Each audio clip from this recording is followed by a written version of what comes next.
Hello guys, back to channel Aki Ikrar.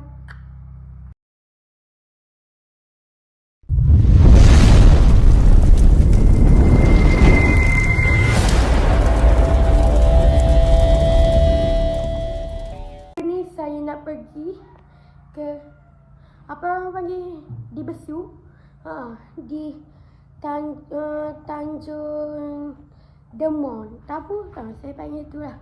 Lepas tu, saya tidur dekat situ semalaman je. Kalau korang nak tengok bilik saya macam mana ni, okay, let's go. Saya dah sampai di homestay kita, tapi saya duduk kat Bukit Keluan dulu sebab nak semayang, okay? Nak semayang dulu, lepas tu kita pergi di pantai dulu, lepas tu baru pergi di homestay balik. So, kita tengoklah apa ni homestay kita macam mana, okay? Let's go. Let's go pula dah. Kita tengok koteng pula dah. Kita tengok video dah dah. Kita tengok homestay kita macam mana pagi, okay?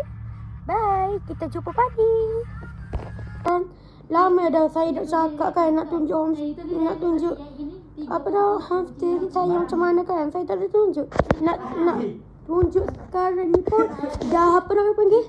Nak tunjuk sekarang ni pun dah panggil? Kak saya tak pakai tudung lah. Jadi tak boleh tunjuk lah. Saya boleh tunjuk. Ekon je saya boleh tunjuk. Saya boleh tunjuk ekon je. Tu. Yang lain saya tak boleh tunjuk, okey? Tak ada apa-apa je. Itu je lah kota kita pada hari ni. Kita lagi jumpa lagi next content. Bye. Assalamualaikum.